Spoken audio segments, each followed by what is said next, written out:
Assalamualaikum warahmatullahi wabarakatuh. Halo semuanya, pada video ini kita akan membahas komponen yang kelima dalam pelaksanaan manajemen berbasis sekolah di lembaga pendidikan vokasional, yaitu manajemen sarana dan prasarana. Pembahasan ini meliputi pengadaan, pendayagunaan, pemeliharaan, penghapusan, dan pola pelaporan sarana dan prasarana yang relevan. Tak perlu tunggu lama lagi, mari kita pelajari bersama. Manajemen sarana dan prasarana dalam pendidikan vokasional adalah suatu konsep yang berkaitan dengan pengelolaan dan pemanfaatan fasilitas, perangkat, dan infrastruktur fisik yang mendukung proses pembelajaran dan pelatihan di lembaga pendidikan vokasional.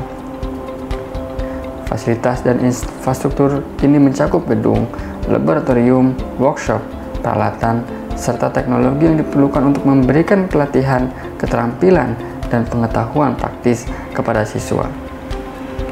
Tujuan dari manajemen sarana dan prasarana adalah untuk menciptakan lingkungan pembelajaran yang efisien, aman, dan mendukung sehingga dapat meningkatkan efektivitas proses pembelajaran mengajar serta meningkatkan kualitas pendidikan vokasional secara keseluruhan. Berikut ini beberapa proses pelaksanaan manajemen sarana dan prasarana dalam lembaga pendidikan vokasional yang mencakup beberapa aktivitas.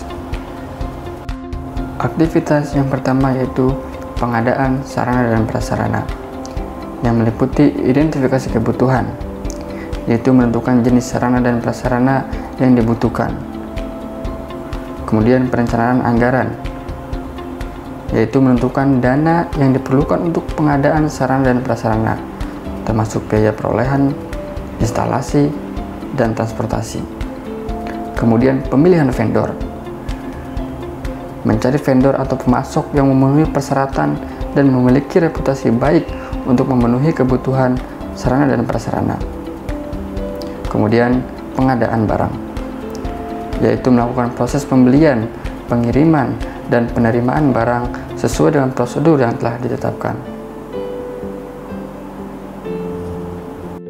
Aktivitas yang kedua yaitu pendayagunaan sarana dan prasarana, yang meliputi penjadwalan penggunaan, yaitu mengatur jadwal penggunaan sarana dan prasarana yang optimal agar dapat memenuhi kebutuhan semua program pendidikan. Kemudian pembagian akses, yaitu menentukan kriteria dan prosedur bagi peserta didik dan staf untuk mengakses fasilitas sesuai dengan kebutuhan dan prioritas. Kemudian peminjaman dan pemakaian, yaitu mengatur sistem peminjaman sarana dan prasarana kepada peserta didik atau kelompok peserta didik untuk kegiatan khusus di luar jam pelajaran.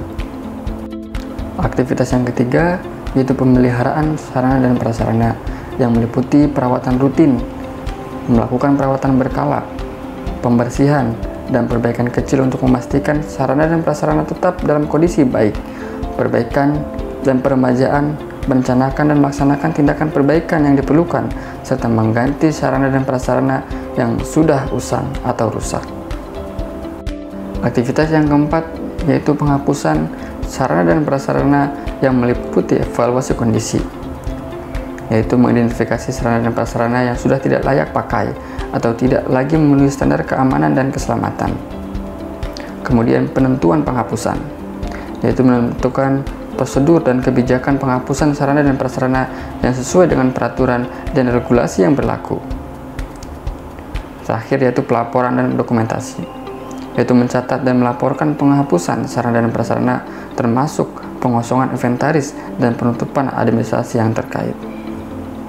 Aktivitas yang kelima yaitu pelaporan, yang meliputi laporan inventaris, mencakup daftar dan rincian lengkap tentang semua sarana dan prasarana yang dimiliki oleh lembaga pendidikan vokasional.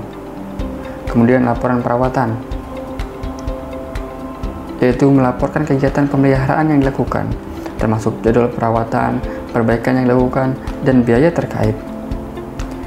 Dan terakhir yaitu adalah laporan penghapusan, yaitu melaporkan semua proses penghapusan sarana dan prasarana, termasuk alasan, kondisi barang, dan prosedur yang diikuti dalam penghapusan. Penting untuk memiliki sistem manajemen yang baik untuk mengelola sarana dan prasarana dalam pendidikan vokasional.